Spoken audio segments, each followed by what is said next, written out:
요한복음에 기록된 7가지의 기적 중에 네 번째 기적, 오병이어의 기적, 주는 것의 기적이라는 제목으로 8번째 말씀을 드립니다.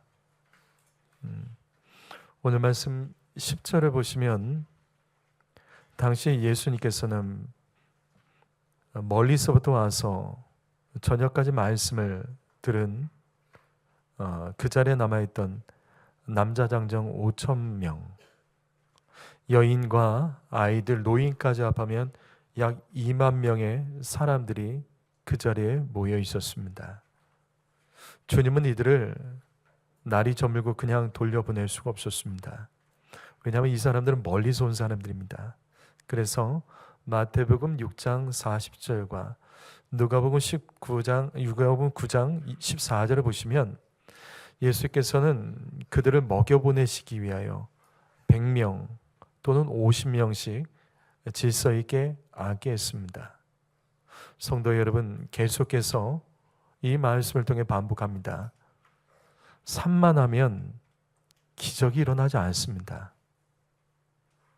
여러분, 우리의 삶에 기적이 일어나길 원한다면 산만함을 다스리고 질서가 있어야 됩니다. 질서를 인정하고 정돈되어 있을 때 하나님의 기적은 일어납니다. 귀신은 더럽게 하는 영입니다. 그래서 성경에 귀신은 더러운 귀신이라고 기록되어 있는 거예요. 귀신의 역사는 산만하고 더럽게 합니다. 그러나 하나님은 절대로 산만하게 하지 않으십니다. 우리의 마음에, 입술에, 생각에, 행동에 산만함을 다스리시고 질서 있게 정돈돼가는 그리스도인 되시기를 주님의 이름으로 축복합니다. 11절 말씀 읽겠습니다. 11절 말씀이 있습니다. 시작.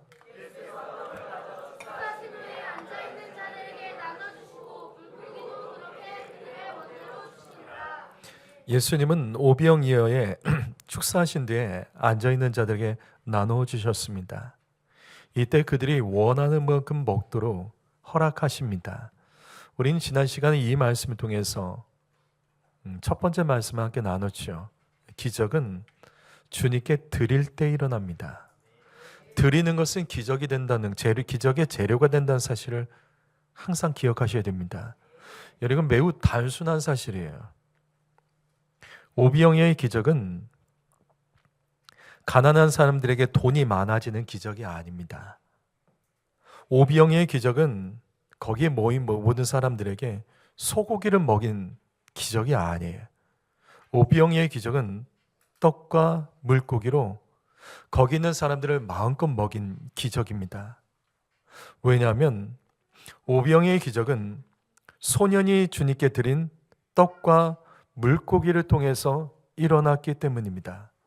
성도 여러분, 기적이 일어나길 원한다면 먼저 달라고만 하지 말고 주님께 기적의 재료를 드려야 됩니다. 심는 대로 거둡니다. 그리고 심은 종류와 같은 것을 거둡니다.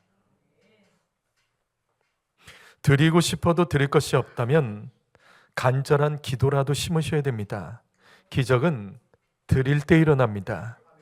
우리가 드린 것은 반드시 기적의 재료가 된다는 사실을 기억하셔야 됩니다. 오늘은 지난 시간에 이어서 그 다음 말씀을 함께 나누겠습니다. 기적은 두 번째로 나눌 때 일어납니다. 여기 11절 말씀 보시면 예수님은 오병이어를 축사하신 후에 제자들에게 나눠주셨고 또 제자들에게 너희도 다른 사람에게 나누어 주라고 말씀하십니다. 이것이 오병이어의 기적의 핵심입니다. 오병이어의 기적은 다른 기적과 달라요. 이 기적은 나눌 때 일어난 기적입니다. 오병이어의 기적은 제자들이 나눌 때 일어났습니다. 오병이어의 기적은 나눠주는 만큼 일어났습니다. 성도 여러분, 바로 이것입니다. 여러분, 기적은요, 풍성해지는 겁니다. 기적은 그래서 언제나 풍성해져요. 기적이 일어나면 풍성해집니다. 건강이 풍성해지고 가진 것이 풍성해지고 맡겼던 문제가 해결되면서 풍성해지는 것이 기적입니다. 하지만 하나님이 허락하신 기적은 반드시 그 기적에, 풍성에는 기적에 그 뜻이 있는 거예요. 왜 하나님께서는 풍성함으로 기적을 허락하실까? 왜 풍성하게 허락하시죠? 그렇죠. 나누라고 주신 겁니다. 하나님께서 기적을 주신 이유는 풍성하게 해서 나누라는 겁니다. 여러분, 나만 풍성해지는 건 기적 아니에요. 나만 좋아지는 것은 기적이 아닙니다. 진짜 기적은 나 때문에 다른 사람도 채워지고 풍성해지는 것이 진짜 성경적인 기적의 의미입니다. 여러분은 어떤 기적을 원하십니까? 다시요. 나만 좋아지는 것은 기적이 안 된다고요. 그것은 하나님이 원하시는 기적이 아닙니다. 여러분은 어떤 기적을 바라고 꿈을 꾸십니까? 이기적인 기적은 생각도 하지 마세요. 나만이 좋아지고 나만이 행복해지고 나만이 잘 나가는 기적은 일어나지 않습니다. 우리 하나님은 그런 분이 아니세요. 그런 일이 있어도 그것은 하나님께서 허락하신 것이 아니에요. 나만 좋아지고 풍성해질 때 성도 여러분 두려워해야 됩니다. 하나님은 절대로 그렇게 일하지 않으신다고요. 하나님은 풍성하게 하시고 나누게 하십니다. 나로 인해서 더 좋아지게 하고 나로 인해서 다른 사람이 더 풍성해지게 하는 것이 하나님이 하신 일이에요. 성도 여러분, 여러분은 어떤 기적을 원하십니까? 오늘 주님께서 저와 여러분에게 넌 어떤 기적을 원하냐고 묻는다면 여러분은 무엇이라고 말씀하시겠습니까? 그러면 주님께서 왜 그것이 필요하냐고 묻는다면 여러분은 뭐라고 말씀하시겠습니까? 다른 사람까지 풍성해지도록 기적을 삼으셔야 됩니다. 다른 사람까지 풍성해지도록 감사와 찬양과 기도를 빼앗기지 마십시오. 그래서 하나님께서 응답하시는 겁니다. 성도 여러분, 정말 잘 들으십시오. 기적은 그냥 주어지고 역전되는 것이 아닙니다. 그래서 기적은 사명 감당의 도구입니다. 기적은 사명 감당하라고 주시는 거예요. 기적은 나만 기쁘고 만족하라고 주신 것이 아니라 기적은 반드시 이타적입니다. 우리의 사명 감당은 이타적이어야 된 겁니다.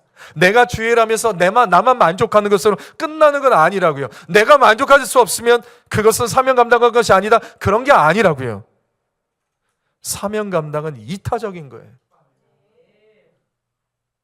하나님이 우리에게 허락하신 기적은 반드시 이타적인 겁니다. 그래서 기적은 단순히 나만 유익하게 하는 것이 아닙니다. 이기적인 기적은 하나님께서 허락하지 않으신다고요. 여러분, 기적으로 사명 감당하기를 소망하십시오. 기적으로 다른 사람을 유익해 하고 교회를 세울 수 있는 그 소망을 갖고 구하셔야 됩니다. 이처럼 기적은 나누라고 주신 축복입니다. 그래서 기적은 나눌 때 일어납니다. 그렇다면 나눌 때 기적이 일어나는 이유는 무엇일까? 나눌 때 기적이 일어나는 이유는 무엇일까? 이 나눔은 세상의 원리와 반대라는 것을 여러분 아십니까? 세상에서 나누면 이렇게 말해요. 없어진다라고 말합니다. 세상에서 나누면요, 가난해진다라고 말해요. 세상은 욕심을 부리고 인색해야지 부자가 된다라고 말해요. 하지만 하나님 나라의 원리는 그렇지 않습니다. 천지를 창조하신 하나님께서는 사람과 나누기 위해서 천지를 창조하셨습니다. 무슨 말이냐면 영이신 하나님께서는 물질적인 세상을 만들 이유가 없어요. 영이신 하나님께서 물질적인 세상을 만드실 이유가 뭐가 있습니까? 하지만 하나님께서 이 땅을 창조하신 이유는 사람과 나누기 위해서 창조하신 거예요. 이 땅에 오신 예수님도 똑같습니다. 예수님이 이 땅에 왜 오셨을까? 군림하기 위해서 오신 것이 아니에요. 주님은 나누기 위해서 오셨습니다. 그래서 주님은 십자가에서 자신의 속옷까지 나누셨고 물과 피까지 우리를 위해 다 나눠주셨습니다. 이처럼 나눔은 하나님 나라의 원리입니다. 그래서 나눌 때 기적이 일어나고 나눌 때 은혜가 넘치고 풍성해지는 겁니다. 성도 여러분, 인색하시면 안 돼요. 진짜 하나님 앞에 인색하지 마세요. 여러분 헌금 같은 거 할 때 인색하지 마세요. 여러분 기관에서 회비 낼 때 그런 거 인색하지 마세요. 또 돈 낸다고 그렇게 하지 마세요. 그거 없어도 우리 살아요. 우리가 여기까지 온 것은 누군가 나눔이 있었기 때문에 우리가 여기까지 온 거예요. 내 힘으로만 여기까지 왔다고 생각하지 마세요. 나눔 때문에 우리는 이 자리에 있는 겁니다. 우리는 알게 모르게 다른 사람의 나눔, 다른 사람의 섬김을 통해서 늘 대접받고 있다는 것을 기억하셔야 되는 거예요. 절대 인색하지 마세요. 절대 인색하면서 하나님 앞에 뭔가 달라고 구하고 안 된다고요. 그건 하나님의 뜻이 아니에요. 나누세요. 베푸세요. 더 섬기세요. 밥도 많이 사세요. 애들 귀엽잖아요. 우리 애들만 살찌게 하지 말고 다른 가정 애들도 좀 살 좀 찌우시고 나누세요. 집에서 안 먹는 거 있으면 가지고 오세요. 저희 애라도 먹일 테니까 나눌 테니까 그렇게 하세요. 예수님의 산상수훈 말씀의 황금률, 율법과 선지자의 말씀 중에 핵심이 주님은 이렇게 말씀하셨습니다. 대접받고 싶으면 대접해라. 이게 왜 황금률이냐면 이건 세상 사람들도 이렇게 말을 해요. 세상에 정말 겸손하고 인격적으로 건강한 사람들은 똑같이 말을 합니다. 하물며 예수 믿는 사람이 나누지 않고 달라고만 한다면 그게 어떻게 하나님을 믿는 사람입니까? 무엇인지 남에게 대접받고자 하는 대로 너도 남을 대접해라. 먼저 나눠라. 먼저 줘라. 성도 여러분, 하나님께서는 나누는 자에게 채워주십니다. 이것이 하나님이 하신 일이에요. 그래서 마태복음 25장을 보면 세 가지 천국 비유가 나오죠.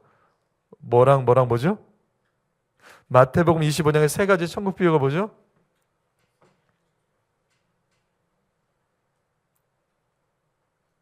열처녀의 비유, 달란트 비유, 마지막이 뭐죠?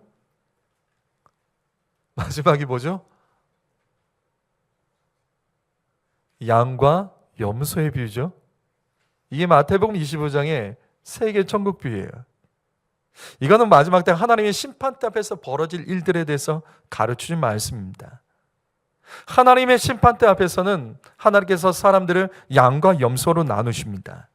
그리고 양과 같은 성도들은 천국을 인도하시고 염소 같은 성도들은 지옥에 던지십니다. 그런데 하나님께서 양과 염소를 나눌 때 기준이 뭐죠?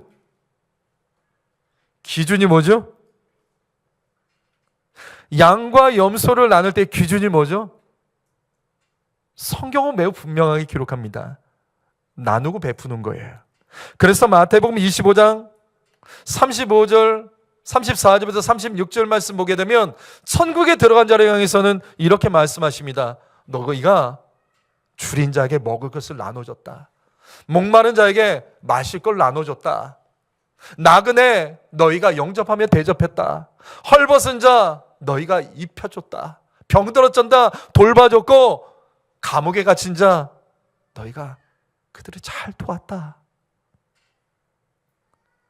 이게 신기한 거예요.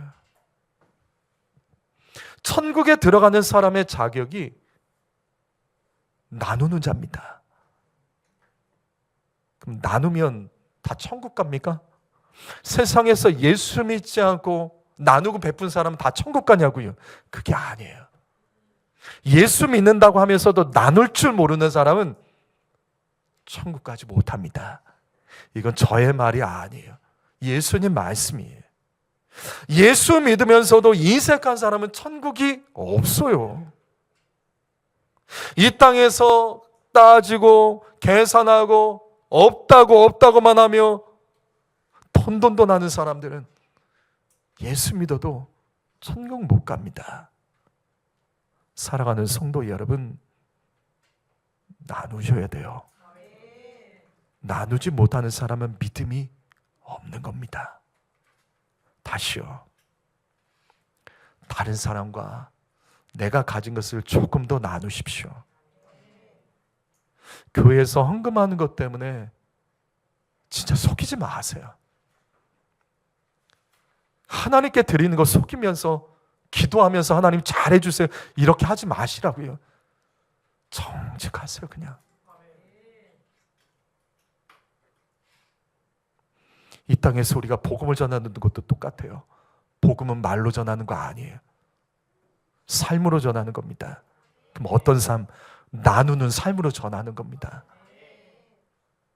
말로만 전하는 자 누가 좋아합니까? 사랑하는 성도 여러분, 나눠야 기적이 일어납니다.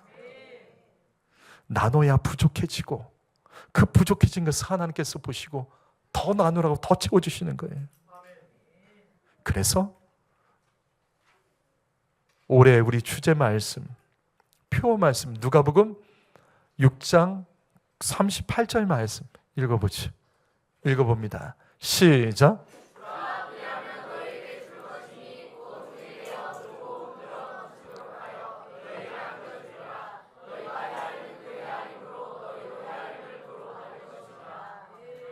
주라. 정확히 말하죠. 주라. 주라가 뭐죠? 나누라는 뜻이죠. 주라는 나누라는 겁니다. 그런데 그 다음 구절이 신기합니다. 너희에게 줄 것이니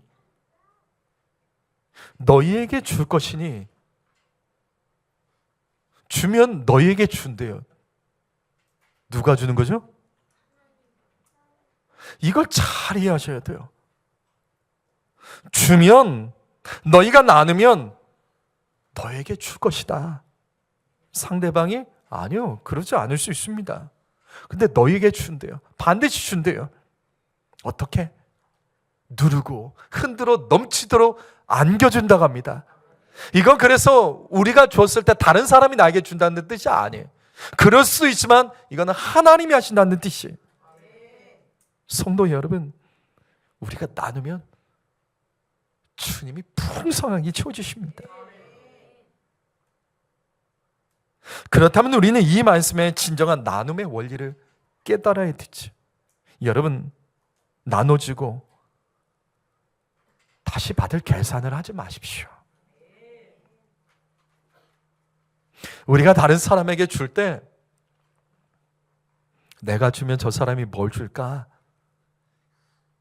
계산하면 안 된다고요.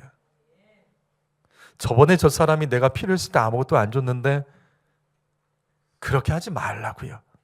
무슨 말이냐면 왜 내가 다른 사람에게 나눠줬는데 주님께서 대신 갚아주셨을까? 왜 내가 다른 사람에게 나눠줬는데 주님께서 채워주셨을까? 이 말씀과 짝이 되는 말씀이 제가 여러 번 말씀드렸죠?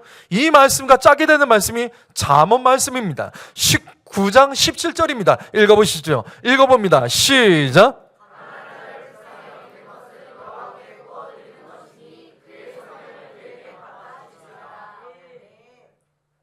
우리가 가난한 자를 불쌍히 여기는 것, 여기서 불쌍히 여긴다는 것은 나누어주는 겁니다. 가난한 자를 불쌍히 여기는데 왜 여호와께 구워드리는 거죠? 이게 무슨 뜻이죠? 우리는 이 말씀을 알아요. 이게 무슨 뜻이냐고요. 왜 가난한 자를 불쌍히 여기는 것이 여호와께 구워드리는 것일까? 여러분, 가난한 자는 우리가 베풀고 나눠줘도 그 사람은 우리에게 대갚아 주지 못할 수 있습니다. 그것에 대해서 성경이 말씀하는 거예요. 너가 베풀었을 때 그 상대방이 너에게 다시 돌려줄 수 없는 사람이라면 괜찮아. 왜? 내가 대신 줄게. 여호와께 구워드린 거야. 우리가 다른 사람에게 나눌 때 내가 주고받고 하는 것으로 만족하시면 안 돼요. 사랑하는 성도 여러분, 더 크게 받으려면 갚을 능력이 없는 자에게 베풀라고 주님 말씀하십니다. 그러면 여호와께 구워드리는 것이니 주님이 갚아주시겠다. 그 사람이 못 갚아도 내가 갚아주겠다. 주님이 약속하신 거예요. 성도 여러분, 이것이 기적입니다. 나눠야 풍성해집니다. 정말 나누면 풍성해집니다.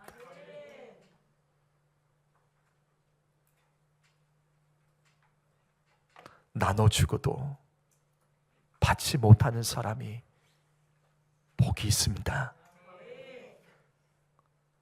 하나님께서 대신 갚아주시기 때문이에요. 오늘 말씀 마무리합니다. 히브리서 13장 16절 말씀 읽겠습니다. 시작.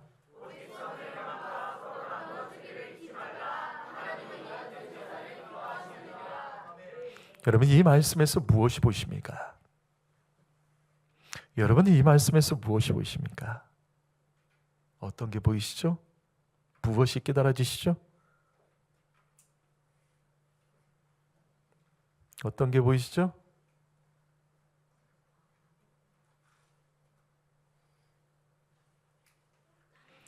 나눔은 주님이 기뻐하시는 제사입니다. 여러분, 예배는요,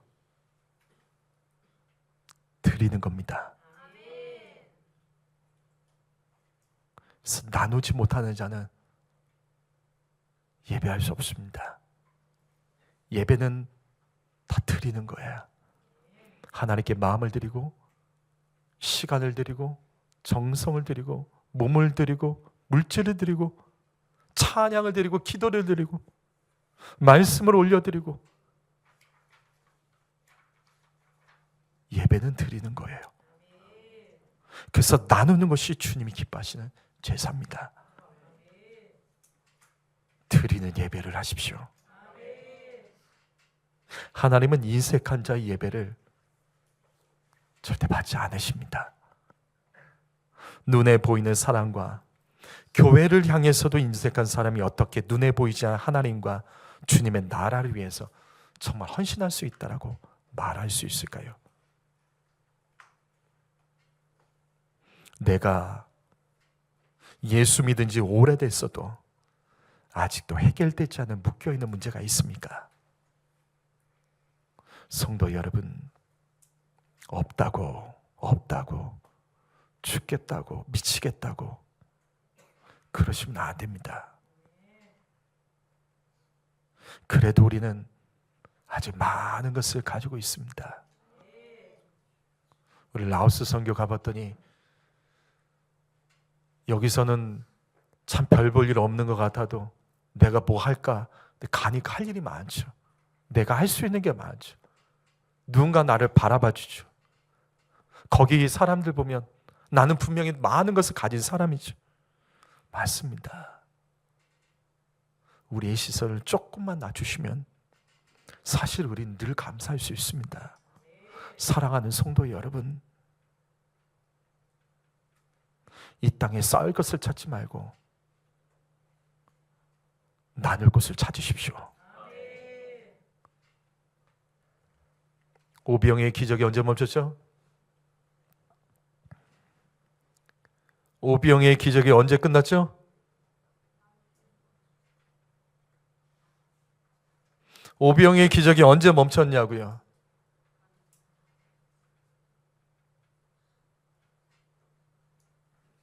배불러서 나누지 않을 때 오병이의 기적은 끝났습니다. 오병이의 기적은 나누는 기적입니다.